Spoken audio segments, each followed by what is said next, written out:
high, and number Yeah. two, um, it's like really noisy inside because like there's like this like window rattler like AC. It's fucking so loud, but I'm surviving. Yeah, it's like it's hot. It's like It's like it's 94 degrees. fuck. Oh shit, man. Let's you good? Used to that. You Yeah. set? Sorry. I'm All good. I'm right. good. Well, At let's some not. point, I might try out these headphones that I bought because I feel like the sound will sound better than this microphone that's from this thing. But It doesn't sound like absolutely terrible right now. I thought like you might have been wearing like one headphone or something, to be honest. no. I haven't even tried them yet. If like I'm gonna laugh like actually quite a bit if it ends up sounding worse. If I can even figure it out. But go ahead. I'm down. Oh shit. Let's not waste any more time. Let's get right into it. It's the Shedtime podcast in 3, 2. This is Bernie Sanders, and you're Whoa. Bernie, stop stealing the spotlight. This is Michelle Lynn of Doldime Mods, and that's what she said. And you're listening to the Shedtime podcast. Welcome back, ladies and gentlemen. Shedtime podcast is here for your pleasure. And it's an exciting one because we got Uncle Chris live on location. Yeah, he's like a reporter for us right now, reporting all the way from the great vacation destination, Prince Edward Island. We've got Overdrip. So yeah, that's exciting, man. Dude, it is gorgeous where you are right now. Oh, dude, it's so nice out. Today was a gorgeous day. Gorgeous day. Supposed to be actually super nice all week that I'm here, so that's a big pro for me. Oh, hell yeah. I mean, for folks who don't know, Prince Edward Island, that's like more of your coastal region in Canada, am I right? Yeah, it's in the Maritimes, and it's like a small little ass island that's like basically in like the widest part of where the St. Lawrence kind of meets the ocean. And like right now I'm living in the future. So right now it's actually like an hour ahead of Eastern Standard Time. I'm in Atlantic time right now, which like America doesn't even have, but Canada does. So yeah, I'm in the future. It's super chill here. I'm on like the north, like I guess like the north coast, if you will, of the island. I'm in the bays and dunes section. And yeah, dude, it's nice. I like it here. Like my parents have had this cottage for, I don't know, maybe a little over 20 years. And I think that it took me like almost a decade to get here. I think that I've been here. This might be like the 6th time, maybe the 7th time. I'd actually had like a pretty good streak running until COVID ruined it because they kind of like implemented like travel bans kind of idea for like just anybody to roll in. So you had to like put forward like an application and all that shit. And I was like, I just don't have time for that. So I guess I just won't be going for a couple of years. So this is the first year that I've been able to come since 2019. So I'm pretty fucking pumped about it. Oh man, that's even better, you know. And it's a much needed reprieve, I'm sure, from the regular bullshit of everyday life. Yes. I'm like very happy that I got to come and like I'm not worried about shit. You know what I mean? Dude, that peace of mind, man. Peace of mind is a beautiful thing. And did you get that little bit of peace? I mean, shit, we could hear the wildlife behind you and everything. Like, sounds like. Dude, I can hear the ocean. I don't know if you guys can hear the ocean, but no, we definitely can't pick up the ocean, but I could definitely hear the crows us a few seconds ago. So yeah, we could definitely pick up some of that going on. And it's beautiful because I know it's hot. Like we're in a similar temperature zone right now. And I know it's hot for you because it's hot as hell out here for me. I'm sure it's hot as hell out there for James because it's always hot in California. he lives in the fucking desert too. Let's be real. It's hot as shit right now. Yeah, like I almost feel bad complaining. You know, like it's crazy because like we got the homeboy Lee. I don't know why you would feel bad because you guys don't normally get like super crazy heat like that on a normal basis. So it is out of the norm. So yeah, I would probably complain too if I was used to, not 100-degree weather. You know what I mean? Yeah, like I'm used to like 80. You know what I mean? So like the fact that it's like in the mid 90s right now, that'd be like the equivalent of you walking out and it's like 125 probably. Yeah, But like you'd that. probably be like, damn, this is hot as fuck. Like every person in the Northeast region will often be known to say, like, it's not even about the heat, it's the humidity, right? Because like right now, according to my weather app in my town, it is 91 degrees and the humidity is making it feel like 99. Oh, you're almost at Woof. triple digits. That's Like, close too. Oh, I mean, I've a couple days back, we hit one of those with the humidity. It felt like 105, and how it felt every bit like 105 outside. It was brutal. So Had a yeah, couple days like that earlier this week too, where it was real humid because it was stormy. Oh, dude, it was brutal, man. oh man, like it's terrible when like you walk outside, it's like you can't breathe. It just takes your breath away for a second. You're like, oh God, that air is thick. Somebody get me a machete. I got to Indiana Jones my way through this air. Terrible, utterly terrible. So it's good to be indoors right now with for fans some at least. reason, because you said like Indiana Jones, bro, it like brought me back to like his little homie. I can't remember what his Short name Round. is, but he's like, yeah, Short Round. He's like, Andy. And he like the way he like just like says his name for some reason, it just popped in my head. I'm not even high yet, and I'm already having high thoughts. I like it. Fucked up fun fact. I don't know if you ever noticed it, but in the very beginning of The Walking Dead, they dressed Glenn like Short Round.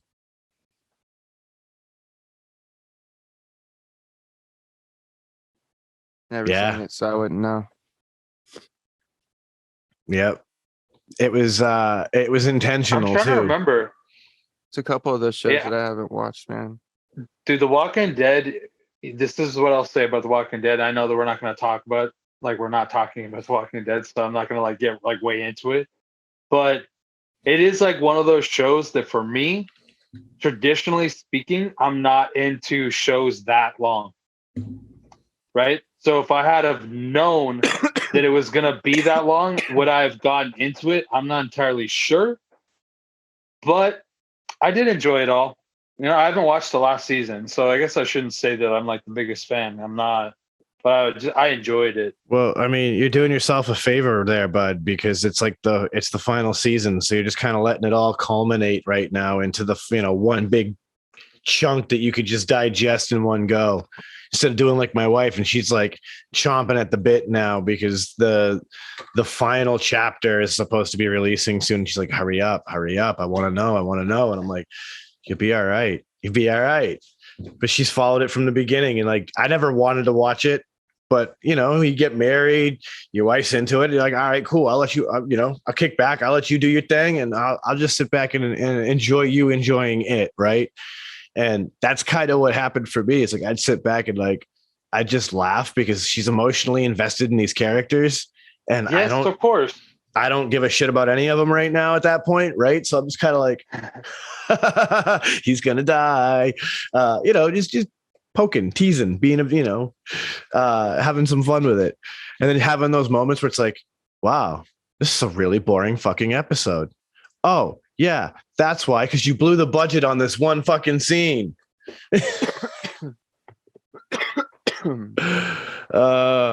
Yeah, I was never really heavy into the zombie thing, but I give them credit. There's some good filmmaking. There's some good story writing. There's some bad story writing too, but Oh yeah, but there's some good story I've writing. seen some clunkers in the past couple of years for sure. I think it's one of those weird things, right? Like you kind of in a situation like that, you got to know when to hold them, know when to fold them. And Dude, I feel like I've that's also when they had should have something folded. surprise me too, like things that I didn't think I'd necessarily be into that just like fucking just grabbed me. Like Peaky Blinders is one of those ones that I watched like 1 or 2 episodes and I was like, dude, this is kind of sick, man. And then I fucking dove in and literally just fucking watched all the seasons and then had to wait for this last season to come out. and I was like, fuck, dude, this sucks. But great show. If you guys haven't seen it, totally would recommend it. Yeah, a Yeah, I've lot of never people. seen it, and like I don't know if I've ever like had the drive to watch a show that is like kind of based around that era. it But I've just kind heard of like enough from people that like I'm like I'll give it a try. Like if I ever come across it and I'm like I really want to just waste like a couple hours, I'll give like a few episodes a try and see. yeah. Maybe I'll get hooked. And for me, it's like I'm one of those people that I really enjoy like historical things or things like based off of like historical events or like, I like a lot of the old like war movies and like, historical, things that have come out in the past, you know what I mean? That may be not necessarily based strictly on something, but maybe like inspired by, a true story that like take part in like a different part in history or a different time in history. And I just dig it because this is something that like around, in between World War One and World War Two sort of thing, like, and it's just like what's going on in England at that time, because I already know pretty much what's happening here. You know what I mean? So to get the flip of like what it was like over like in England, and then seeing like kind of a little bit of crossover, and it was just cool, man. It's a good series, dude. The acting's great. The characters in them, there's some that I really loved, and then there's some that you'll end up really hating, you know what I mean? But like that's part of a good series, you know what I mean? Like if it can get you to love certain ones and hate other ones, and like that's gonna make you be more invested in the story. And it's cool, man. I dig it. English Is television's that like interesting too, man. Like it's a whole different vibe. Dude, You and know what I it's mean? like oh, that's for sure. Yeah, it's yeah, like yeah. the fucking mob of fucking England, bro. Is like how I could put Well, it, dude, I like was in gonna the say, grand like, is it scheme. from like kind of the same, we'll say within like 20 years of like Gangs of New York is supposed to be? Yeah, it's like in the Like I would think, like, but it's maybe that like was right like after pre the World War right One, but after I believe it was like right after, sometime after World War One. Here, let me just, I'll Google, like, let me just Google it. yeah, maybe Gangs of New York was like the late 1800s or something, so it wouldn't really line up. I was just curious. Mm, Here we go. But yeah. like Peaky Blinders, Peaky so they're Blinders not time. cops, Yeah, 1920. and they're not 1919 is cops. when it They're starts. gangsters or something.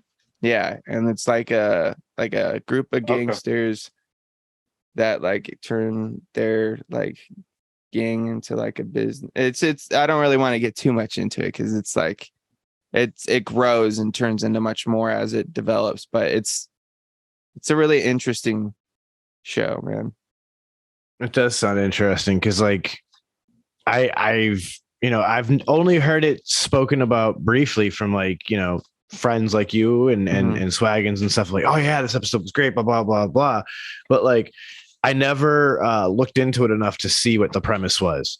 And I mean, now that I'm hearing the premise, I'm like, Dude, and there's a I lot kind of of like like mafia, mobster, gangster stuff. Like I might get into like, this. yeah, it's that, but just like in England, bro. So like you get the Yeah. English accent, the English, way of talking, along with, all the other European influences that are around, you know what I mean? Because that all ties into the storyline. You know what Right, I because I mean? mean, in that era, you still got the Irish You got and the the Irish, the French and Spanish, and the Italian, Italians. the They're Jewish all community. Like they're all really intertwined in this storyline, and it's kind of cool to see different aspects of that, as well as some part of US at some point. It's just a cool story, man. And I believe it's based off of like an actual shit. Like there was an actual like Shelby family And back how in the many 20s. years or like seasons is it? There's 6 seasons. Oh, all right. Well, that's like my high end of commitment. That's like up there on my But commitment that's levels, it. It's boys. done. Like that was the 6th, was Yeah. the final season. Okay. See, I like that You though. know what? That's Fuck. like knowing like when to bring a show to a close. It's Yeah, not but you bad. know what though? Here's the thing, Sean, right? So I agree with you, right? But there's been one thing specifically that sticks out in my head that I felt like it was rushed, and it really like it kind of hurt my overall shine of the actual series, but like I still love this series. I'm not sure if you're going to guess what I'm going to say by what I've just said there, but if you were thinking that I was thinking of, oh my god, now it's fucking gone from my brain. Oh, Dude, okay, this is the first I was gonna time say got my nailed guess it. when you said yours to see if Oh, they I know it. You ready? Yeah. 3, 2, 1. Breaking Bad. Oh! Oh, dude. Yeah, man. Honestly, like I felt like it was an incredible show, right? I had two Incredible in my show. head, bro. I had two in my head, but I went with the second one, like, because I was like, you know what? He might not have watched that one, but I feel like he's seen this one. I was gonna go with Yeah. either Lost or Breaking Never Bad. watched it. Okay, Yeah, so I'm you so picked the right dude, one. I went with my gut, picked the right dude. one. I'm so pumped right now, bro. But dude, I felt like that show was so incredible, right? It was so incredible. You wanna know something But crazy? I felt like the last season was just rushed, and I was like, dude, they could have done another season and like made everything a little bit more clear, just like I've a never little bit seen more. Dude, honestly, James, I'm gonna just say I think that you would fucking enjoy it because like everything about the show is kind of incredible. Like, dude, it's like And I like really Bryan well Cranston. done. Okay, so number one here, this is me selling you, right? This is my like elevator pitch. All right, so basically, Bryan Cranston is a fucking G. He's an amazing actor. He's so talented. His fucking character in that movie is absolutely phenomenal. He is the kind of character that just you literally feel every fucking emotion towards him. Like literally, you name him an emotion, at some point he will make you feel that. The story in itself is fucking mind blowing. It's crazy. There's so much fucking quality writing. The fucking all the scenes, dude. There's scenes that are so fucking sick.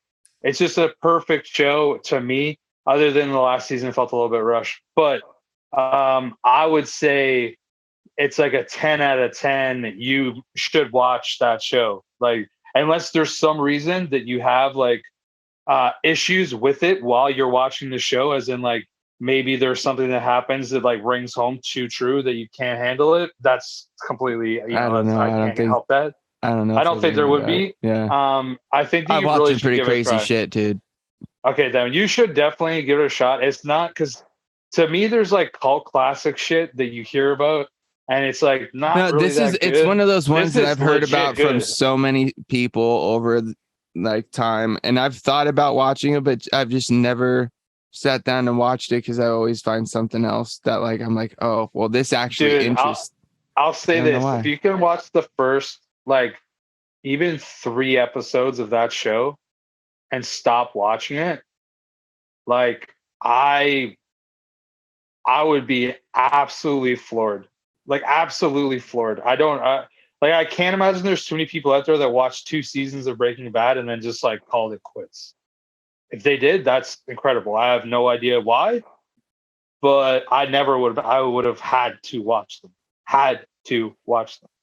After I watched like a couple episodes, I was like, yeah, I'm gonna watch all 5 seasons. Let's go. Sean, you ever seen Breaking Bad? Nope. I too have never watched. Oh my god! Oh my god! How I kind of felt like I wasn't alone, friend? Bro, how are you guys still on my friend? Like I should have forced you guys into watching this at some point.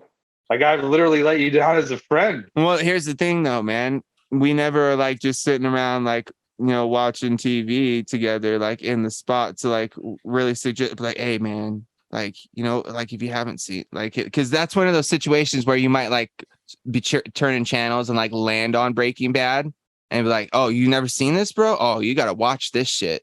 You know what I mean? Like that. I feel like when you're like chilling at the homie's pad on the couch together, flipping channels, that's when a lot of like that gets pushed on.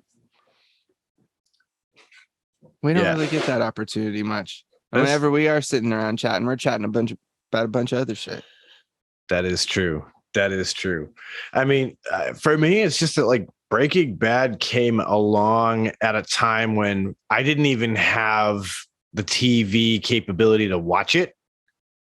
So it just wasn't even an option It for just me. was never on my radar. I don't think. And so like eventually it was so deep. I was like, well, I mean, I haven't watched it yet. I'm in no hurry to watch it now. When did Breaking Bad start? When did it? Time to Google foo. Breaking Bad release date 2008. Yeah, so I was a junior in high school when Breaking Bad started. So I was probably watching like Ridiculousness and a bunch of dumb TV. I probably wasn't watching like series and shows really all that much. I would have been freshly 21. That was my my period of time where I was starving just to make sure I could make rent. So I definitely wasn't watching television. Got a lot of great people in it though. Yeah, and that's the thing is that like I have literally no other than the fact that like I just never bothered to try to get into it after the fact once the opportunity was available to me. I have nothing against it, no reason not to watch it. It's just it's never one of those where it's like, what can I do? Oh, I could start watching Breaking Bad. It hasn't come to my mind like that. Oh, we lost audio on Overdrip. Uh-oh. No, I'm just dumb. I was muted. You should be able to hear me. There we go. Sorry, that's literally just me on this different setup. I don't have the same buttons to press. I'm old. Come on, guys, give me some fucking credit. I can't believe I got this to work. But anyways, This guy. yeah, has your wife seen it? Nope. Oh, honestly, yeah, I think that you guys should. I'm gonna literally start messaging your wife and just say, "Hey, yo, Hey Lizzie, I got a show for you. All right, have a great day." And then like maybe like a week later, be like, "Yo, just did you check out a Breaking Bad episode?" Well, so it's funny, right? Because like I can just try to light the candle from both ends. Let's go. She finally took the plunge into Game of Thrones. Yeah, I saw that. Yeah, I would not have done she posted that, and I was like, I thought about it, bro. I've thought about it because honestly, I've wanted to watch it before, but just never done it. And now that there's like a new fucking series coming out too, I'm like, I might watch. But I've also heard things about it that kind of might turn me away from it too at certain points, just because of like what happens along, in the story. And there's certain things that I really just don't want to watch. You know what I mean? Oh yeah, I mean, from what I understand, this is very uncomfortable and graphic scenarios. You know what happening. I mean? It's like I don't necessarily want to watch shit like that happen, dude. You know what I mean? That it just makes me uncomfortable. You know what I mean? It's like I don't find that entertaining, even if it does pertain to the story. Cool, I get it. Just don't show me it. You know what I mean? Just I mean, if you're watching it by yourself, maybe it's like less weird. I don't have no idea. I've never even watched then, it. dude. I still feel uncomfortable. Yeah, man. I remember like friends were watching it, and it was like the second episode, and they're like, "Yo, just like come watch this. You're gonna fucking love it." And I sat down, and I was like, and I like laughed after about 15 minutes. Somebody was like, "Yo, anybody want to go get high?" And I was probably like, "Yep." And I just fucking did.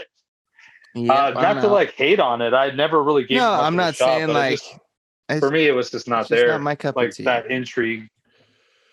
But yeah, I don't know. Yes, it's not my subject matter. Like I've never been into medieval stuff and fantasy dragons. I kind of like that shit too. You know what I mean? So like, that shit's kind of cool for me. Yeah, like I was never a Lord of the Rings guy. Dude, I love that shit, bro. Like, I'm pretty stoked about the new Amazon Prime series that's coming out, dude. It's kind of basic. And that's the thing. Like my wif's into dude, all is every episode going to be 3 hours? Imagine. No. That'd be next level. No, that'd be rough. Crazy though. Whew. Just I didn't dislike the Lord of the Rings movies, but like, you know how when you hear people and some people can talk about Lord of the Rings movies and like it's like it was life changing how good it was. Like, or it's like same thing with people with Star Wars. Yeah, dude. Yeah, exactly. You have enjoy all fans those of things. movies, and then you have super fans of movies, and the super fans are the ones that like live, eat, breathe storylines, and that shit. And but like, okay, put it this way: I enjoy those movies, right? Yeah, but I'm less to the point of where you are. Like you'd be like 2 or 3 steps ahead of me. But yeah, I wouldn't even consider myself like a super fan. Like I would consider myself. I'm just a fan of shit. Yeah. You know what I mean? I enjoy a lot of things. You know what I'm saying? Yeah. Where I'm just like, I you're just like, enjoy things. you're like, yeah, I can dig it. Yeah. But I'm not like super into it. You know what I mean? That's what Yeah, I'm I'm not saying. Like, following up on there's levels. anything. You know what I mean? Yeah. There's people that are like fans of things that like I'm like the enjoy. starter pack level. You're at Yeah. least like, you You're got like, yeah, shit I'll going. check it out. But Starter like, I'm not pack gonna sit level. here and watch the same movie like 6 or 7 times and say it's like fucking fantastic. But Oh like, my I Yeah, have like you're certain breaking movies. down every fucking interaction. Yeah, and like you're like, oh yeah, you remember when this, that? yeah, and then there's certain movies that like I watch where it's like I could watch the same movie like 2 or 3 times and like find something new in the movie because like the first time this is how I watch movies now. I realized I started doing this when somebody mentioned that they did it, and then I was like, wait, I kind of do the same thing. First time I watch a movie, I watch it just to like enjoy what's happening and just let the movie be its thing. And then the second time I go back and watch a movie, I'm not necessarily watching the movie for like just enjoyment. I'm like watching it to look for things that I may have missed the first time I watched it. You know, maybe certain parts of dialogue, things in the background, you know, those sorts of things, you know, maybe things that could lead into, you know, teasers for something in the future. It's like you'll watch secondary scenes or like characters to like see what's happening with and them, or if you like can, I'll watch see scenes why that they're gonna may do not this be later. that you would think may not be as important. You know what I mean? That may just be like a little passing conversation, but in that conversation, one thing may have been said that you realize that it was something foreshadowing that just exactly that might like click to you the first time around. I'm like, oh, so okay, you know what I mean? And then so I do that, and then like if I watch him like a third or fourth time, that's when I'm like, I've just. That's also just for enjoyment too. But like, well, that's the thing though, right? It's like there's different levels to that too, right? Because like sometimes you've got a movie where there's like secret foreshadowing happening, but then there's other times like comedies, for example, there's visual sight gags that are like off on your peripheral in the scene, and you don't even recognize it. Maybe the first 2 or 3 times. Can we talk about the lack of comedy movies lately? Yeah, dude. Now that you mention it, like aren't starring Adam Sandler. Is that what you mean? Well, here's the thing. He's not really doing comedy. He's not really doing that many comedy movies lately. Well, I think that like right now we're still in that spot where like COVID would have fucked up a lot of productions. So like there might be like certain. Well, even before that, dude, when was the last really good comedy movie that you've seen? Like legit, like really, I would probably say it'd probably be like one of Grandma's Boy. No, dude, dude, that's a way. I was gonna say probably like The Hangover. Oh, dude, I honestly, that's an old movie. Yeah, but There's like been 2 other ones since. Well, I'm just saying, I'm just saying, like The Hangovers were probably some of the funniest stuff, but there's not really been that many really big comedy movies. Like that was probably one of the bigger ones at the time. But since then, there's been like very little. You know, there's more of them are kind of like more action packed. No, you're right though. Like there's lots of thrillers. Yeah, we're in a heavy rotation of like, I mean, obviously Marvel and DC box office wars. So like we have a heavy dose of that going on for the last several years.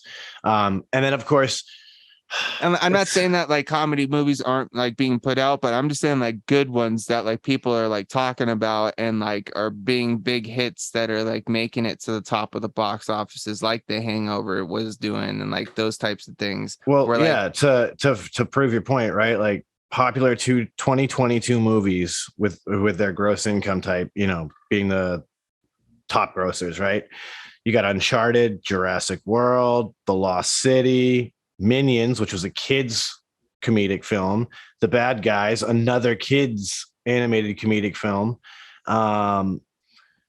Everything Everywhere All at Once. We got some action, Lightyear, a children's film, Secrets of Dumbledore, Batman, The Northman, Ambulance, Contract. Like there's no like actual regular comedies like we're talking about at all in any of this list for this year. Oh, Jackass Forever is on this list. Here's the thing. Jackass isn't necessarily, yeah, you laugh, but they're it's not comedic, but they're not out there doing like yeah, they're just out there doing stupid shit. You know what I mean? To make you laugh compared to like an actual scripted, you know, movie.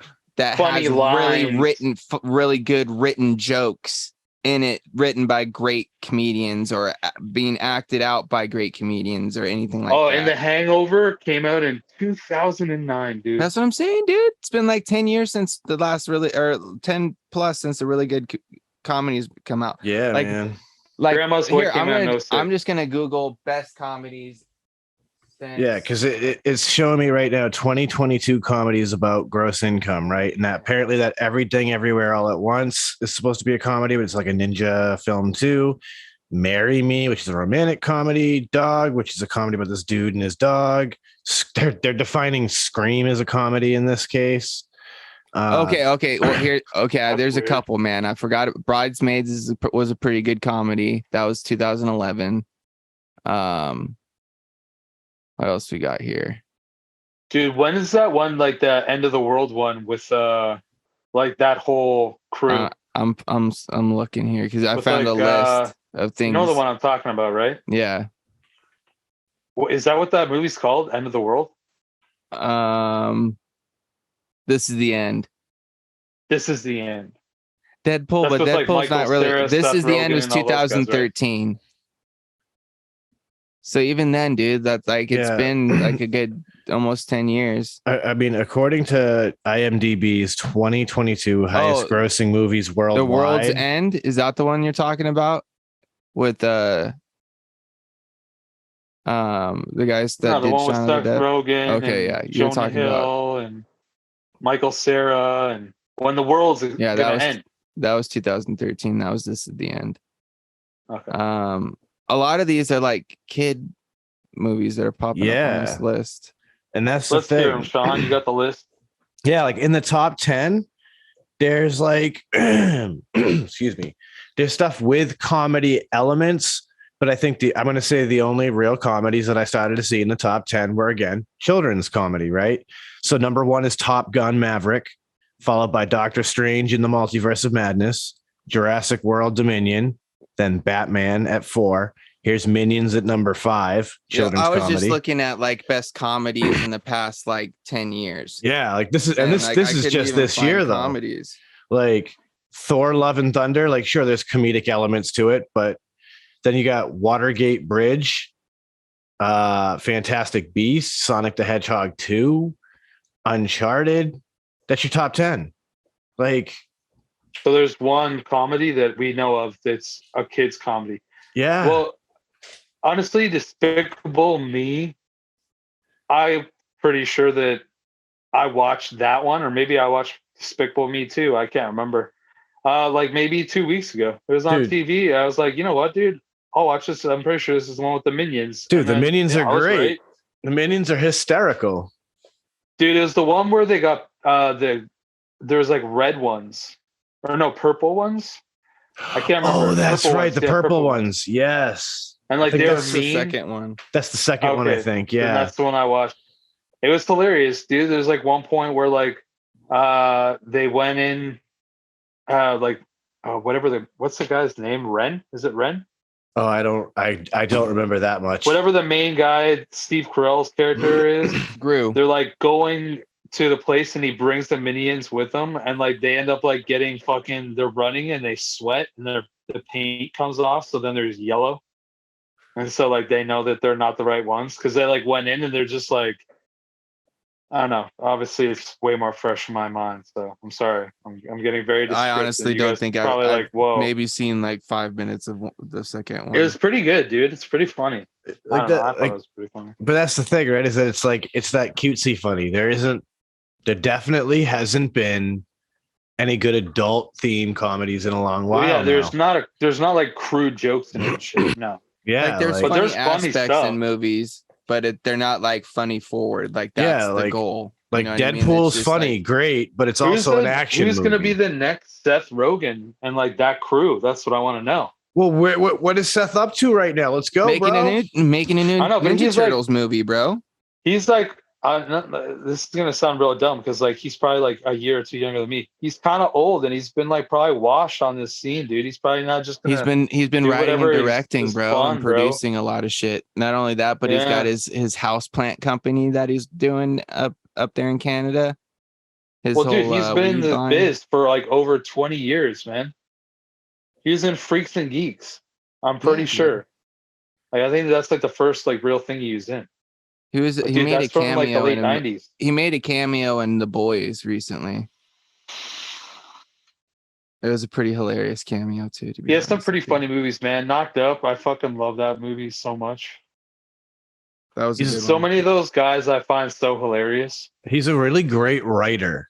That's the thing that I can really say about him. Like, he's not my style of comedy, but his writing is really good. His jokes are like on Dude, his point. jokes kill for me. Like I think it's great. Some of the movies like he did, I was like, okay, like this is funny, but it's just more so like the one with like Cameron and James Franco when they go to like North Korea, like that was just like okay. The interview, yeah, that was like, yeah. Yeah, that was like the worst Like the whole movie I've ever James, seen. the whole with Seth James Rogen. Franco area. Like, there's like maybe one or two that I enjoyed. Like, Pineapple Express was good, and This Is the Yeah. End was cool. Yeah, Like, I didn't really enjoy like the interview, and I think they may have done one other one in that time, but I don't remember. Did you ever see the one that he did where like he was this dude that worked at like a pickle factory that fell into a vat and like got pickled and then like woke up like in the future and met like his distant fucking relative? What? Yeah, what dude. the fuck? Are you serious? I swear right to now? God, This is is a the If you plot want- to a movie? this Yeah, is a real fucking movie, bro. And so and then but it's him playing both characters. So he's playing this dude that got like pickled or whatever and like came back to life in the future, and then he meets like his distant relative, and his relatives also Seth Rogen. And I think we may have got a loss on Overdrip here. He looks very excited though, which is amazing. Yeah, he's very intrigued by the idea of a man becoming pickled, and I just had to look it up, and yeah, it's called An American Pickle. Yeah. 2020. Holy shit. I've watched about half an hour of it and then turned it off. That's fucking ridiculous. Yeah. Holy shit. Let's see here. I'm looking it up right now on IMDb because this just is ridiculous. An immigrant worker at a pickle factory is accidentally preserved for 100 years and wakes up in modern day Brooklyn. Okay. So that's a thing. I'm literally blown away that that this is a thing. But I mean, I guess I shouldn't be, because like at the end of the day, if you're just trying to like put some content together for things, like we're in this streaming content society now where like everything's on these streaming platforms. We need more and more and more content. A silly comedy about a guy getting pickled, I can see that just going over well enough. It was weird. If you're into that kind of thing, I honestly couldn't watch it, but I'd give it a go for the sake of ridiculousness alone. But I agree. I probably have to stop after about 30 minutes or so. Like, all right, I can't do this. But I mean, there's some good ridiculous ones out there. I know there's the Showtime musical of Reefer Madness, which that one's ridiculous. Yeah. Okay, here we go. I've got a list of comedies after 2010 from IMDb. And most of these are from still, like I said, about 10 years ago. We got like Crazy Stupid Love, which was like a dramatic comedy. Just Go With It, comedic romance, Hangover Part 2. These are all from like 2011.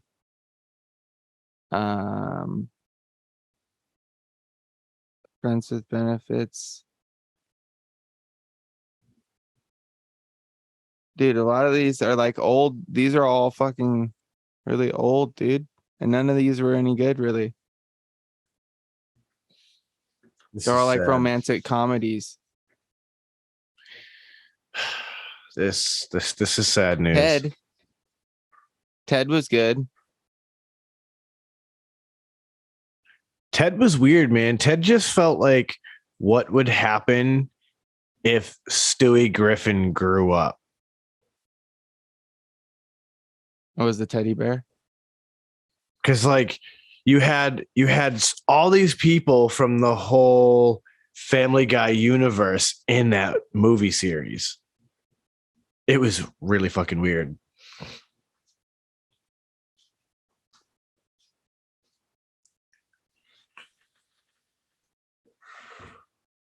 Yeah, none of these are really that great. There's been a lot of great action movies recently, though. I watched a pretty good one last night. Have you seen the previews for that Prey, the like Predator movie? No, but my buddy was just talking about it. He had tickets to go see it because he said it sounded fucking dope. I watched it yesterday, and it was pretty intense, dude. It was entertaining throughout. Like it didn't have me like bored at any point. Like I was just like, oh shit, what's gonna happen? You know what I mean? I don't want to like say anything as it's fairly new, and I don't want to spoil it for anybody. Predator. I mean, it's a Predator movie, a fucking Predator movie. That was my response. Yeah. I was like, wait, another Predator movie? It's pretty crazy, dude. Like I mainly just said it because I literally have a YouTube window up, and it's got like a fucking.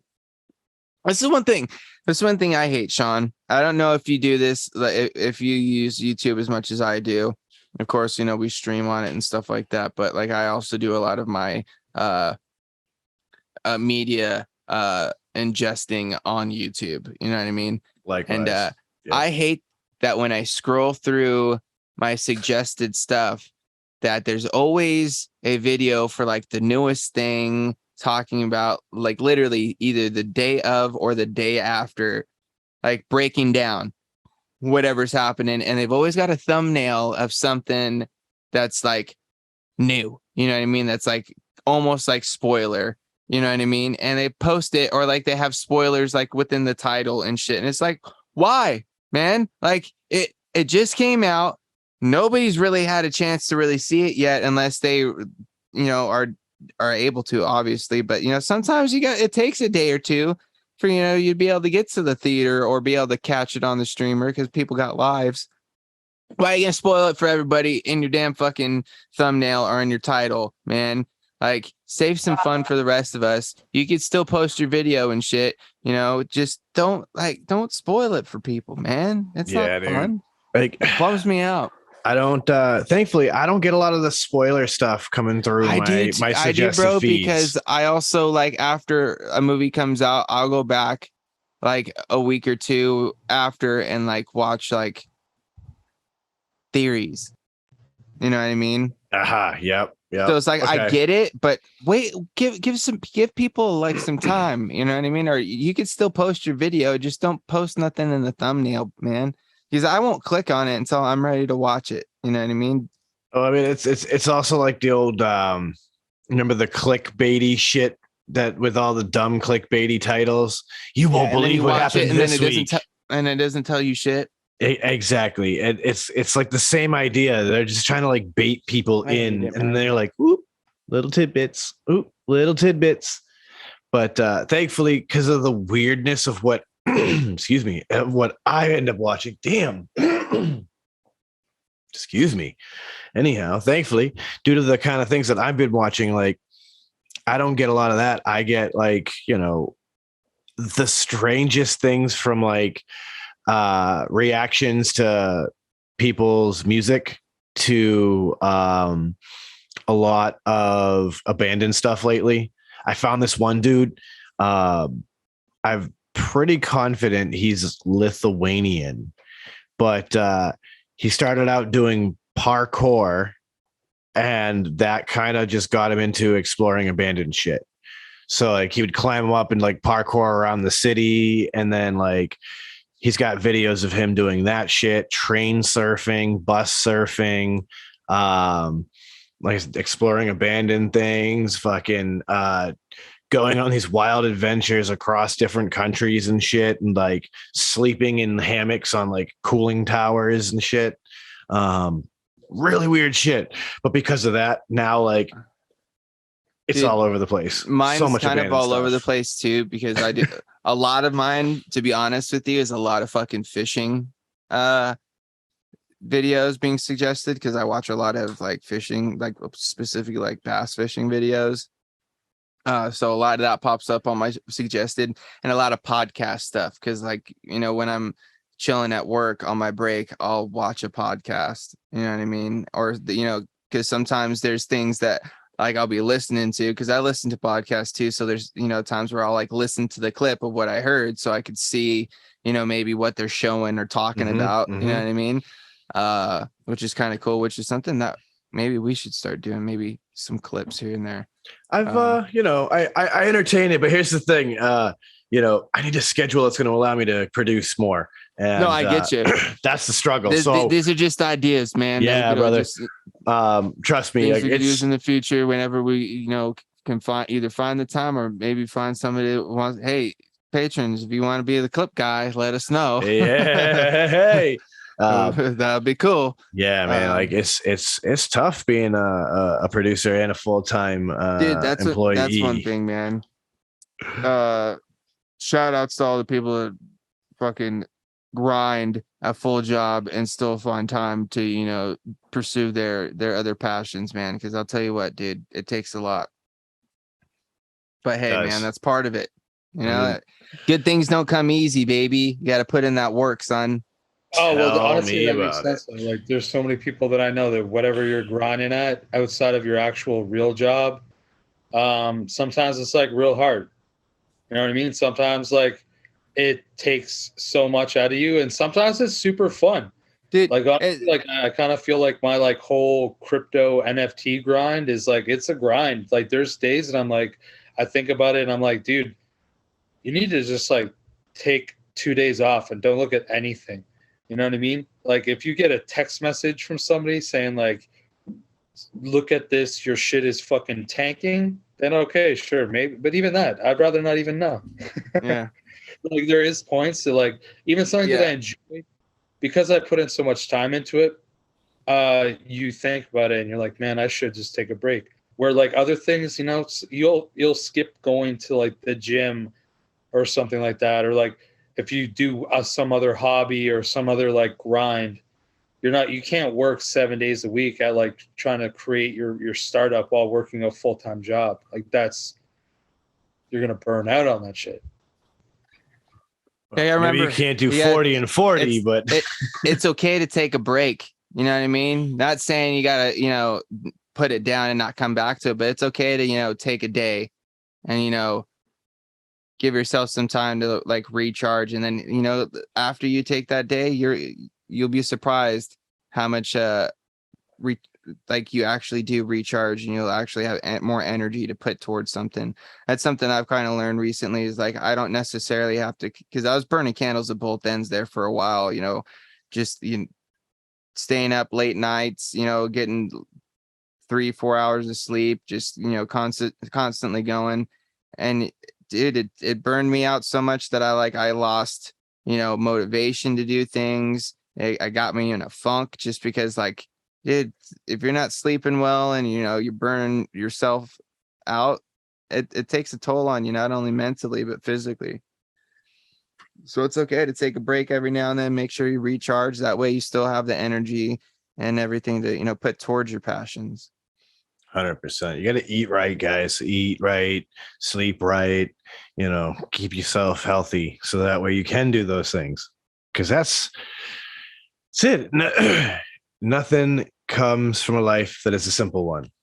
It's all about learning from your mistakes. I'll tell you what, boys, I learned from my mistakes, and the proof's in the pudding back here. Failure was definitely an option. I failed on this startup on this tank already and had to redo it all over. But I really dig the setup though. I like how you planted this one, and like the structure. It looks fucking beautiful, dude. Yeah, it came It Maybe came it would have looked together. better. Maybe it wouldn't have. Who knows? But I it mean, looks great now. it's one of those things, right? Like you have a vision and you do all the right things and you execute all the right steps, and you make one misstep. Yeah, you overlook one thing. You probably should have, checked something before you did it. In my case, the sand I used was not a good thing, and it just made this a mess forever and ever. So we had to completely tear it all down and fix it. And the thing with Dude, that you're is that allowed audibles. You know that, right? that was the thing. Is like it was one of those reminders. Like, all right, well, Happy lesson accidents, bro. learned. Because honestly, I think you're better off this time around. You, like you said, you'll learn something, so now you know for the future. I think this setup, honestly, Sean, from what I see, I really like how you got it all with the wood in there with the plants.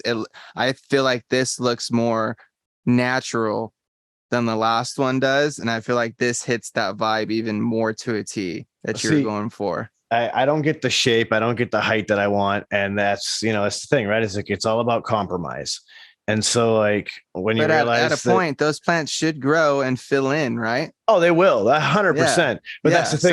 So there's gonna be a point where it's gonna get to that like perfect level for you, and you'll be able to watch it, develop. Well, I feel like that'd be cool. It's more that like when you do the whole like scaping side of it, right? Like the idea of having the mix of the hardscapes and everything, and the textures that creates, the way that allows you to do certain things, like those are things that you strive towards when you're doing these kind of projects. And I find it funny to me that for whatever reason, every time I try to work with the slate, I have a problem.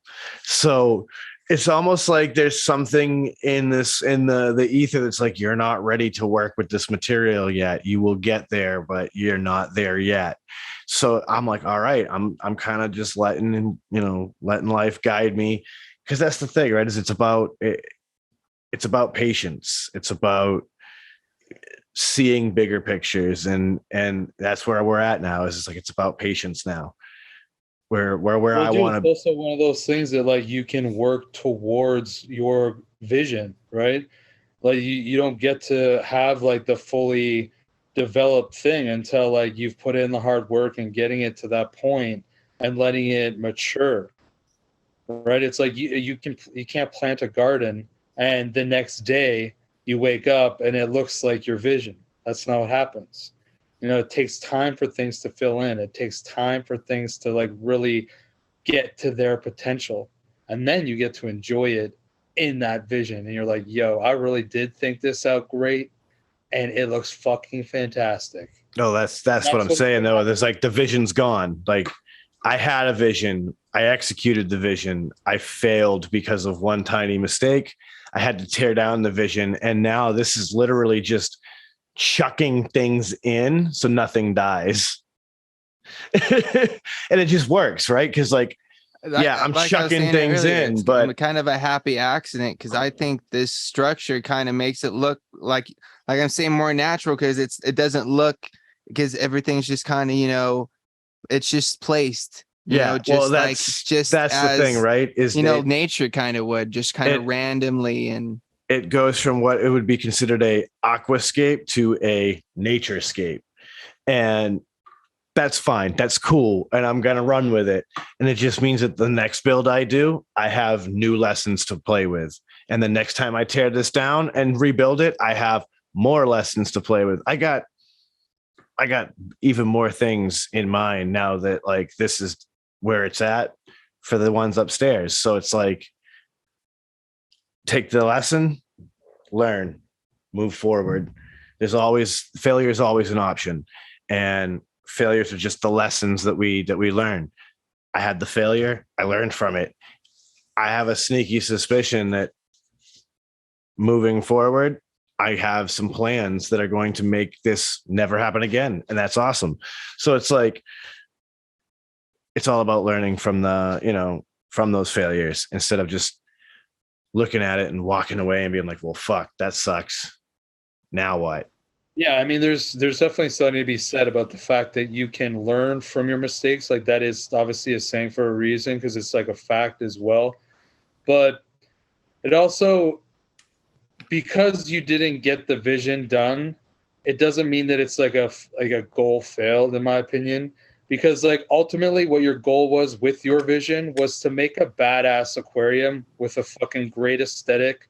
And I think that like you're gonna get there anyways, regardless if you nailed to that vision or not. Your grander vision was to make a fucking badass planted tank, and you're gonna get there. So it doesn't really matter if it didn't work out the way that you had hoped, because really at the big picture, you hoped you would have a badass aquarium, and I think you're gonna fucking get there. Well, not only that, but like at the end of the day, like if this thing ends up turning into like, something more kind of full and develops like as you would hope, as you now hope it will, that also shows you that you can successfully do it and now implement those ideas and those things that you've learned from these failures to create that vision that you originally had, and may even make that possibly better now because you won't have necessarily that the chance for those mistakes to happen because you've learned from them and you have the experience. That's the so thing, it's like right? That makes me excited to see whatever your newest planted tank Exactly. venture is going to be. You know what I mean? So it's almost kind of like yeah, like you said, yeah, it's a failure and it's okay to fail, but at the end of the day, it's almost kind of like a good thing because now it gives you opportunity to, not only do like what you've done here, but, now do something even bigger and better because you have the skill and the experience to do it. You know what I mean? So, and that's what I'm saying, like, yeah, I will one day create that terraced vision that I was trying to go for. It's gonna happen. And when I get there, exactly like that. you said, you have a theory or an idea of how to not make that happen again in the future. So it's like now you can maybe even do something a little bit, maybe a little higher scale than what you thought before. Cause it's like now, I've really got this. Yeah. Locked. He's gonna do it in like one, like a 160. Yeah. Well, this is the sick thing. So like, honestly, what comes to my mind is that when that time comes and I do it, because it'll still probably be on this tank, right? Because like I'm like at this point, I'm a man possessed, right? I want it. I want that vision to eventually be here. It means that now I can invest over time in the better stones to work with, right? Because like there are some cool stones out there to work with, and they cost a lot of money. So to get them, yeah, dude, you know what? Like I was lucky. When I was like at my peak of like fish husbandry, which I'm sure at this point now is like an archaic term. So maybe it's just fish keeping. I have no idea. But when I was at my peak, I was working like doing landscaping, right? Like I did landscaping for most of my adult life, and I remember I brought home like coursing stone, and I brought home like, I don't know, probably like 40 pieces of coursing stone that were like odd sizes or like got cracked, and shit like that. So it was like scraps, but I managed to work it where the tank was actually like jut out kind of like in the dining room of this apartment that I had. And it was, you could walk down either side of the tank. So it kind of like separated the dining room from the living room of the apartment. And I made it so each one had like a natural end, and then the other one would be either like broken or cut. So I had them all on the inside. And so I had like this like crazy structure that had like entrances, multiple entrances in, and there was like a couple of different caves within it just by like folding it. And from the outside, it looked like all natural stone, and it was like kind of just placed there as opposed to like there are all these like odd cuts. But they were all pieces that were probably like, I don't know, man. It'd be like maybe a bit wider than like your average phone, but then it'd be like obviously, like this fucking thick. And they're maybe like all maybe that long. And so because it was in a a 180, like 180 gallon aquarium, 24 inches by 24 inches by 72 inches. I just made this massive structure. Dude, there's probably like 1,000 pounds of rock and like 300 pounds of sand in this fucking thing. Like the thing by itself, without the glass, without the tank, without the water, probably weighed half a ton.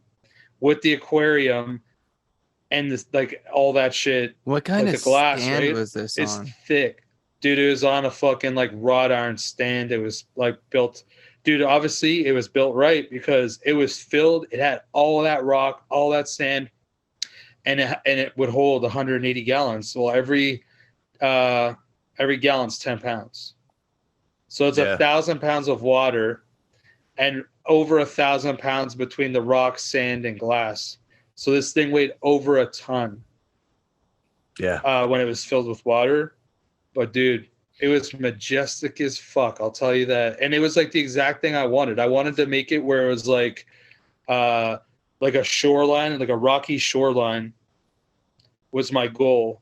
Because the kind of fish that I was keeping are like they would always be in that. They weren't open water fish. They were from like the rocky kind of coast of this African lake, right? There's these 3 Great Lakes in Africa, and they were from the coast of one of them. And so they were used to having like rock and algae building up in the shallows. So they would like eat off the rock, the algae. So you had this fucking light that would create more algae. Like it just gives like different, I can't remember now. It's like different kind of like spectrum of light that provides like algae. Yeah. It's a an plant easier light, time to grow. basically. Yeah. And it would like, dude, you'd see them and it was sick because they were like probably like 5 inches. Most of like the males are probably like 5.5 inches long. And they were like kind of like teardrops. So their like head was round. Anyways, they're fucking dope. You'd see them, they'd go and graze off the rocks and they'd just be like, with their mouth just like eating and eating and eating, and dude, they fight off other ones that were trying to get it. Like that was like I think one of the things that I enjoyed the most about aquariums is like number one, setting it up was obviously a lot of fun, and when you finally see it filled with water and it looked cool, you're like, yes, let's go. But it would be the interactions of like the communities that you'd have within the tank that I always found to be the most cool thing about having a fish tank with fish. Seeing how shit works in like their world. And it always used to just like, dude, I used to get high and just watch that shit because I found it amazing. You could Especially like for see you, who 'cause the you- bitches were. You could see Yeah. who like the fucking top dog was. You could see all this happening and how they'd interact with other stuff in the tank. And it's like, man, so fun.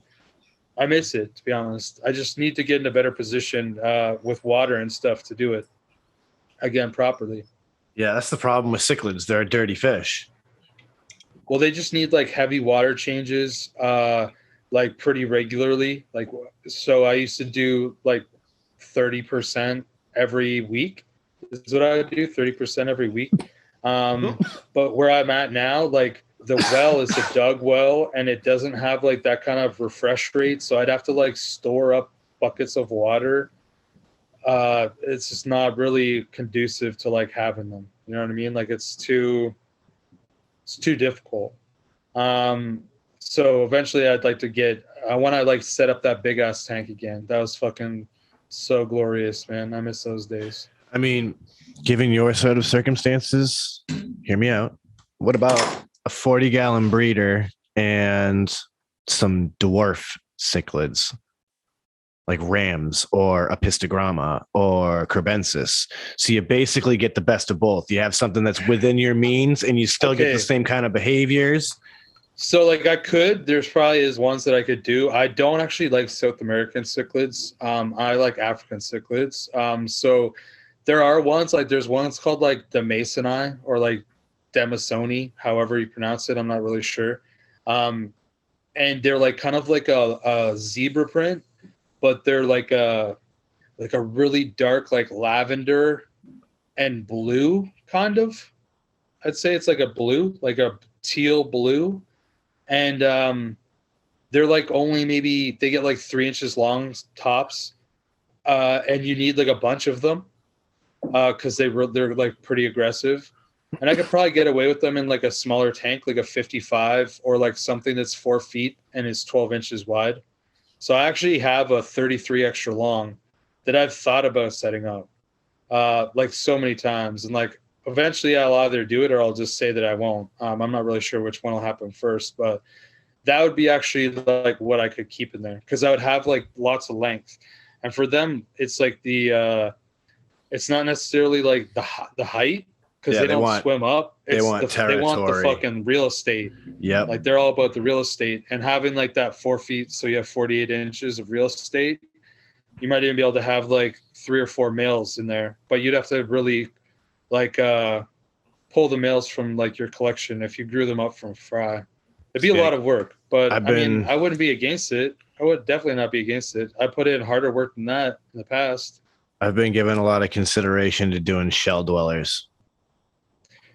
Yeah, they're like Neolamprogus. Yeah, because they're just like realistically, they're like cool, I have the white 15, right? And so if you get like a nice little school of like 8 of them and a whole shitload of shells, white sand because it's a white tank, and you just let them decorate their house however they feel necessary.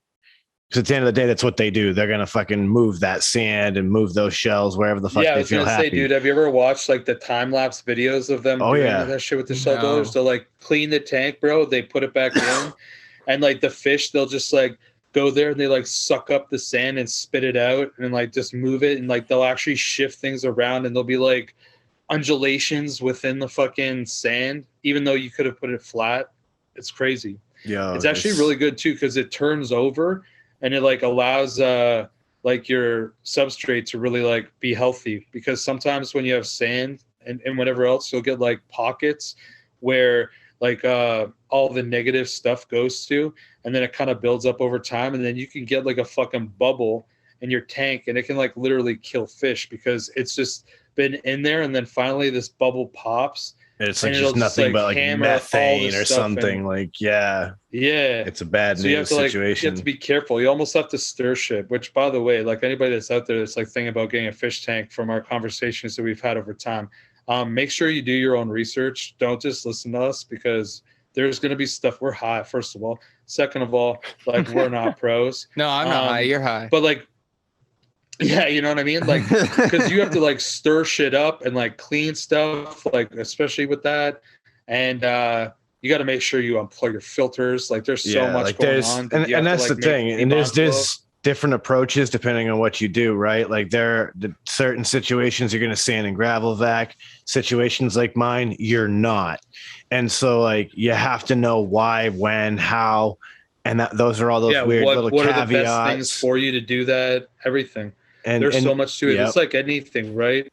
Like you have to make sure you do all the research yourself before. Like you can go off of certain things. If it's a really simple task, someone's like, "Oh yeah, dude, get a goldfish."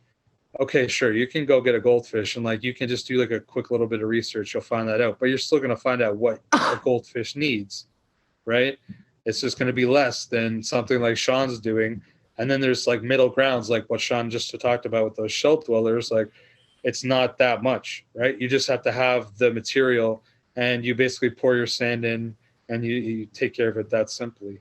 I mean, what's cool with the shell dwellers is that like with a species like that, they're industrious. So you literally are letting them live their lives, and you get to just kind of kick back and observe, give them their food. But other than that, like you're just watching this set of fish do their thing. Dude, you're watching them live their life and like the community and like the all the different interactions that you see. And like if a spawning pair is going, like the rest of the tank will be like pinned against the wall. Like it's so crazy. Like you just see all these different things that happen. It's like kind of I mean, part of me when I describe it like that, I feel like I'm acting like I'm some sort of like, keeper of all, but like you're just providing something, the opportunity to like really do whatever they're going to do. And you just happen watch it. You know what I mean? You get to watch it. You get to see You create an how things ecosystem. happen. And that's the thing. Yeah, It's like and all I these think different that's like what's species are so different. cool.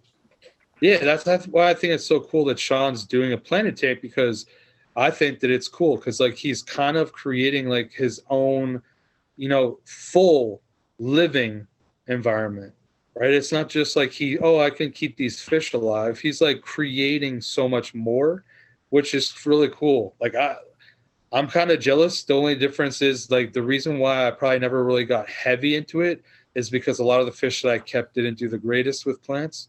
And Yeah. it was like either I made a It's true. sacrifice for the plants as to what fish I could keep, or I could just keep what I wanted and see what worked. So like I could grow Anubias in some of my tanks and shit like that. But it'd have to be a bigger tank, and it'd have to be just packed with fish because they would keep themselves busy and not worry about that. Yeah. Well, that's the thing too, right? Is it like one of those other weird aspects that your research has to go into if this hobby interests you from hearing these conversations is like all of these have different nuances because some of my plants will only do well in certain temperature conditions. And in turn, that also means that I can only use certain fish. And so it's 100% it. But it's like you've also got personalities, right? Like my guppy tank upstairs, they're just friendly, goofy idiots. They don't give a fuck about nothing. Like they're just, hi, how you doing? I'll swim right into a net. I don't care. Hi, hey, look at me. Meanwhile, my neon tetras also in that tank, a little more reserved, a little smarter. They're kind of like, hey, we're gonna school over here now. Get fucked. Yeah, it's like why is there like a lid opening and there's this fucking thing getting thrust at me? This is not cool. I don't understand what's happening. I will say this, you're right, though. Bill. Guppies, dude, they'll just be like, oh, we're getting fed, and they'll just pool up. You could probably scoop like every guppy with one fish, or with one net swoop. Yep. Because like they're just like, oh yeah, food. That's why this lid's open. I have actually trained all of my fish to recognize a specific tap as feeding time, though. So I can walk up to my tanks, give it a little tip, tip, tap, and all of my fish will come from wherever they are and get into position and wait for feeding. So that's a very cool thing. People think fish are dumb. I'm just saying right here, Dude, right now, my fish are trained. I know a guy that's trained fucking largemouth bass, bro. Like he's got this fucking pond like behind because he has a bait store, and behind his bait store he has this huge fucking trophy bass pond with like I'm not talking about like 3-4 pound bass, bro. I'm talking about 7, 8, 9, 12, 13 pound bass in this fucking pond, bro. And this guy literally he'll walk over with a bucket of shiners, and as he's walking up, these bass feel his vibrations from his footsteps and literally will be sitting there. And you'll look like if they have like a polarized lens on the camera, you can literally sit there and just see these like probably line about up 30 of just these giant largemouth just sitting there waiting for shiners, bro. Oh, wow. He can hand feed them, bro. How long has he had them for? Like, I'm just curious. Idea. Like, I have no idea. Like, I feel like it would take some time to fucking have fish grow that big. Well, dude, if you do it like often enough and you do it like, they'll learn. They'll pick up on it. Oh, no, I'm sure that they'll learn. I'm not surprised about that. Like, I mean, that's there's cool, another guy but that like he started trying to train bass that he had in his pond, and he started getting them to like of course he'd let a couple go, like a couple shiners go, and then all of a sudden the bass would start moving in. And like he was getting pretty close to like they could learn, but dude, yeah, it's crazy. I wouldn't want to feed them by hand, man. Me either. Like I have like pretty sizable hands, and I remember I went fishing with my buddy Luke. Like this was probably 10 years ago, and we went fishing, and we went to this like off in the middle of nowhere place where we basically we like, what is that called when you carry a canoe? Canvas? Yeah. We canvas basically this tin boat with a boat motor, okay, to this lake. And the water was like crazy, like ocean blue. It was just like this untouched lake. It was incredible. And we like drove around and we fucking fished in this lake. And my buddy Luke caught this fish. There was probably like a 10-pound like largemouth bass. And there's a picture, and his hands were like the same size as my hands, basically. And he took a picture, and he was like holding it by the lip, and he's lipping it. So like it had like it's like the fish was like curved over the back of his hand, and like the lip was up here, and he put his hand like right to like basically inside this fucking bass's mouth, bass mouth, whatever. Right into his mouth, and I was like, dude, that is the coolest fucking picture. I need to find it. That's Dude, like 4 cell phones You ago. could probably do that So with might like be a real 4 or hard. 5 pound bass, bro. Like, dude, this is they don't call them largemouth for nothing, bro. Exactly. Like their mouth opens up bigger than pretty much they are. They're You know like what I a mean? grouper. They're a vortex eater, so they open their mouths and suck water in super rapidly to pull the food in. Dude, it's because That's obviously, why like I was they saying love earlier, feeding off the top water, dude. that's why I love watching. Me and my buddy Luke, actually, that's like the most fishing that I ever did. I went fishing quite a bit with my brother-in-law, but like me and my buddy Luke, we used to just we worked together, and we used to just roll out, and we would go fishing, and we would just like go for a tour on like a Saturday, and we just like have our fishing rods in like whoever's trunk it was, and if we saw like a sweet spot, we just like pull over, smoke a joint, and just fucking fish that spot for like 45 minutes. It's amazing. Yeah, dude, that's pretty much like I was saying this earlier. Like my YouTube feed is filled up with all these fishing videos. That's what a lot of these guys do. Either they'll hit a lake out on a boat and just fucking go out there and fish for a couple hours, and they do like these crazy challenges a lot of times where it's like they'll go and like pick like different styles of baits, or they'll go build a full combo with a certain budget or like whatever, and then they'll go out there and try to fish with it and see how many fish they can catch. Or like they're just like, you know, pond hopping videos where they'll literally go out there with like 2 rods and a backpack full of some lures and go to like 3 or 4 different ponds and see how many different species they can catch, or see who can go out there and catch the biggest bass on this fucking pond. And you know, they go out there that's some like days. next level. That's like I'm a professional, or like I'm like really, really skilled. For me and my buddy, it was like we would just get high as fuck, cut up each other, and talk shit if the other guy got skunked. Like that was basically all that. Well, we that's did. pretty much Maybe what that's all that they do. I don't know. That's pretty much what these guys do, but obviously this is what they do every day to make like content. they're a little bit more yeah, prepared and obviously. understand. But it started Like- off like you and your buddy. Like that's pretty much how they started. Is like they'd go. I will say that my different buddy spots. was like a far better angler than me, though. Like, I don't think that he'll ever listen to this like episode or this show. Probably, I have no idea. But he was definitely a way better fisherman than me, and he taught me quite a few things. I was one of those people that grew up, like, for lack of a better term, like in the city, and going fishing was like you could go down to a river maybe and fish, but nobody really ever did that because there was like you catch like maybe some like crappie or some bullshit or like some Dude, chubs. crappie's good eating, bro. I don't even think you'd catch crappie. I think I meant to say chubs, which are basically like minnows, but they just can get to be like maybe like 6 ounces, maybe 8 ounces, maybe. But I did fishing a bit when I was like a kid going to people's cottages, but never seriously, not until like I actually met my buddy Luke, and my brother-in-law kind of came into my life right around the same time. And both of them were like pretty avid anglers and fishermen. So I was like, okay, I'll fucking give it a shot. All I right, remember boys. liking it as a kid. This is what we need to do.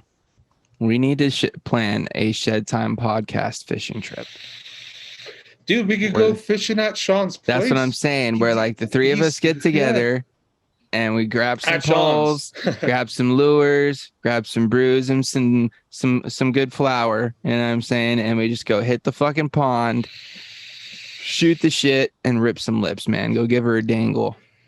I got a big ass We just, canoe. like, get this shed time Dude, on. you know what we'll do, Fucking Sean? give Is her. I'll come out there, bro, and we'll go fucking like go get you like a little fucking John boat, bro. Like a legit like fucking John boat. Get you a nice little trolley to throw on the back, and dude, you have your perfect little fucking pond ripper, dude. Trust me, when you see this pond, you're talking too big. You don't need a motor for this thing. No, that's what I'm saying. Just like a little paddle? trolley. Like an Just a oar? little trolley, dude. You know, just like a little electric, little trolley on there. So What you I'm don't have to worry saying. about paddling. Big ass canoe is all you'll need. You get out 3-4 paddles. You're like, all right, I'm in the middle. Yeah, dude. We could just get one of those like blow up rafts. We got one of We those. both kicking have around like one of somewhere, those too. blow up rafts. Just like kick back, get like a nice pillow or something, put it behind you, have a little bit built up, kick your feet up out on the bow of that bitch. We'll do it. We'll do a fucking- Shed Time podcast fish comp. Whoever Yeah, either it'll be gets a the most or dangle gets off, the man. biggest, bro. We'll figure it out Yeah. when we get there. Oh man, It's like the dangle That'll be off. fun, bro. I tell you right now, I can't even go out there because it's been a serious blue-green algae bloom out there for a while. So it's not the Dude, it's safest. been probably so hot, so That's the sunny, thing. long It's- hours, right? It's been brutal out Long there. hours of sunlight lead to that. Even like the lake that's close to me, man, it's called Rice Lake, and honestly, like it's shaped like a grain of rice, and that's probably why it's called Rice Lake. But it might as well be called Rice Lake because it's like a bunch of rice paddies. Like that's what it feels like you're in because there's points, dudes. You can't even like run your motor unless you're just giving her shit because there's so many weeds that ends up like getting caught up in your prop, or like you're dragging them, or like you're trying to like cast out there and you just end up getting them caught in weeds. You're just like, it's not even fun fishing in this place at this point. And yeah, that's the place you go to on like before June. Because then like you're kind of coming still out of like the colder water and the weeds aren't as bad because they get real bad by like this point. They're like real bad.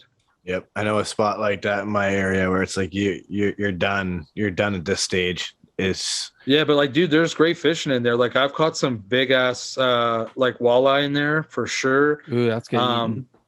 And like, yeah, I never keep anything.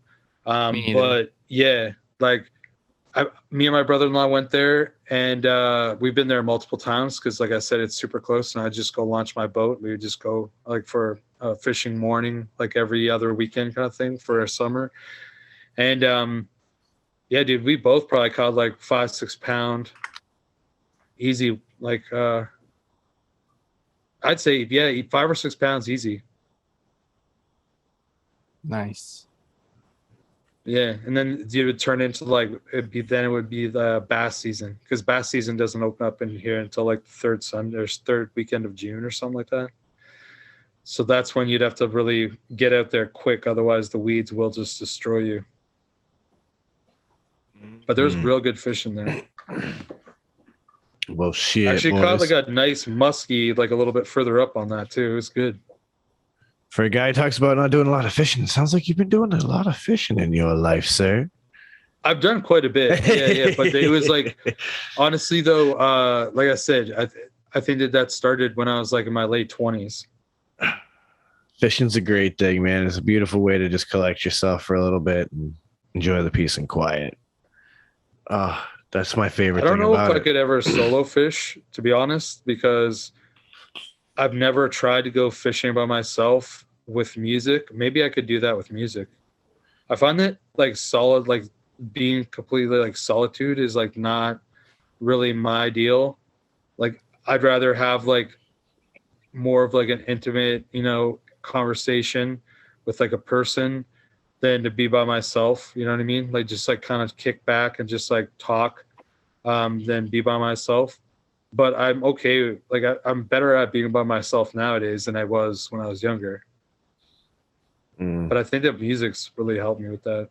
Like that's what I love about going down to the pond, man. I'll go down there, throw in a line for even 15, 20 minutes. You know what I mean? Just kind of me. It's quiet out. I'm just listening to the birds and the other animals, the frogs and shit croaking. And it's like, all right, this is just nice and peaceful. All of a sudden you feel the tug. You're like, oh, we got one. The excitement hits you. The adrenaline's running. Love it. I love it. It's a beautiful thing. We need it to cool down so I can get baback out there. It's killing me.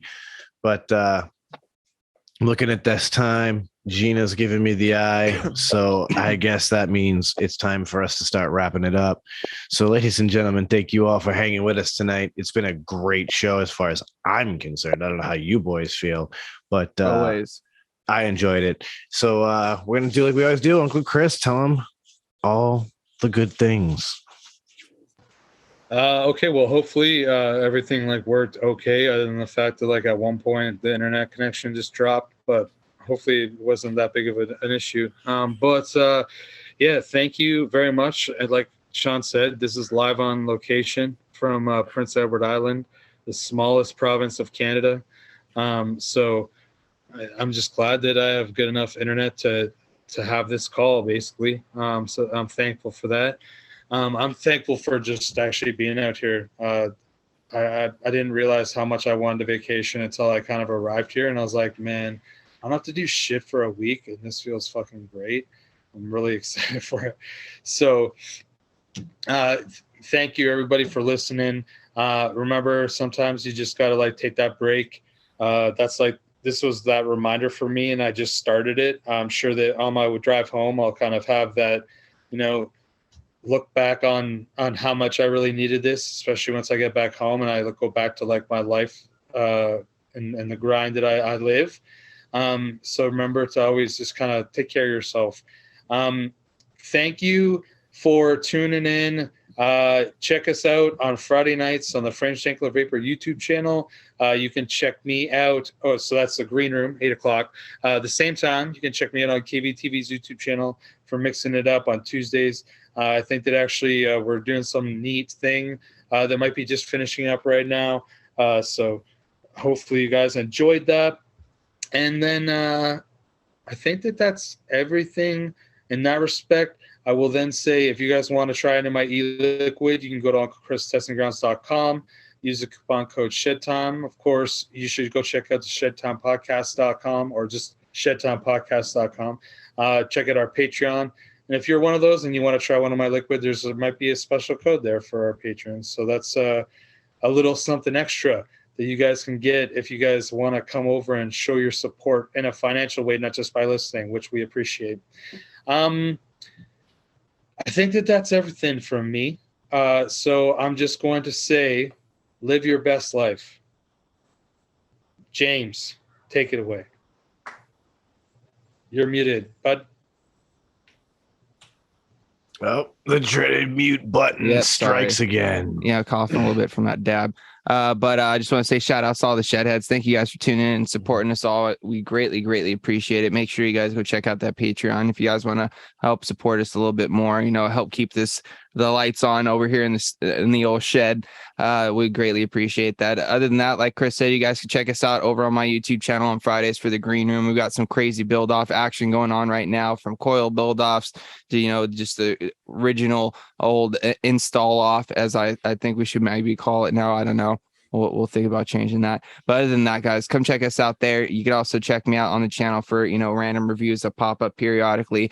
And then, of course, we'll be here in the shed doing the thing that we always do, you know, getting a little stoned, shooting a little bit of shit, and just hanging out, man. So come check us out. Thanks for all the support. And I'm going to end it as I always do, sending out positive vibes, crisp high fives. And as always, a little dab will do you. Oh, yes. Oh, yes. So, ladies and gentlemen, one last time, thank you all for tuning in. You guys heard it all. You know where to go. Shedtimepodcast.com. Links to everything is right there. Go to the Patreon if you want to support. We really do appreciate all of our patrons. You guys are the best. You get to watch the video of this, and sometimes you get to see some crazy shit. So that's pretty cool. So you know what? I'm going to bring it to a close like we always do and tell you, don't let the bastards get you down. Be cool. Don't be a dick. And whatever it is that you do, be sure to have some fun. It's the Shedtime Podcast, and we're going to roll on up and roll on out.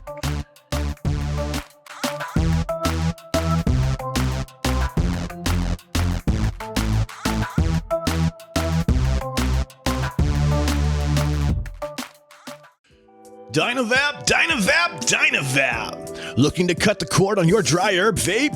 Dynavap. Trying to get the best taste from your herb? Dynavap. Ready to take your sesh to the next level? Then meet Dynavap, the best way to vape your flower or concentrate. Concentrates? That's right, your flower or hash can be vaped using Dynavap. Check out Dynavap.com to learn more. That's Dynavap.com. Lose the ash? Dynavap. What's going on, Shedheads? It's your boy Frames Janklin. Are you looking to step up your match game or have a raw copper, brass, or stainless mod or RDA that you're absolutely tired of polishing? Then you need to go and hit up my man Ashton of Palmer's Powders. He does some absolutely amazing powder coating work. He offers many different colors and finishes at an absolutely killer price. This man is taking powder coating to a whole new level, and he can make your setup an absolute masterpiece. You can go follow him over on Instagram at Palmer's Powders, and you can go check out pricing on his website, palmerspowders.com. That's palmerspowders.com. And as always, let's just vape on, Shedheads. I want you to think of your favorite rebuildable right now. Yeah, okay, so you have a layer cake in your hand, and now you're about... Oh, sorry, yeah, that's not everyone's favorite. That's just mine. So think of your favorite rebuildable atomizer. Think about how good of a vape it produces for you. Now, take that and amplify it. And the way that you amplify that is you put in some Breezestone coils. Breezestone coils are handcrafted in Adelaide, Australia. They're made from some of the finest quality wire that you can get. I believe it's wire Buddha. You take those coils, you take them out of that phenomenal packaging that clearly shows how much care that Adam puts on the quality of his coils and the insurance that you get them in good shape. You put them in that favorite RDA, and guess what? You have coils that now sing better than Celine Dion. Go check out Breezestone coils. You can find them on localvape.com and also steelvalleyvapors.com. Solid.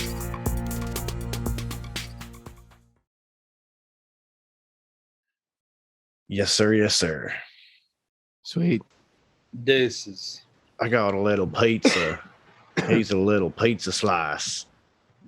Oh, sweet. Now that's an ending.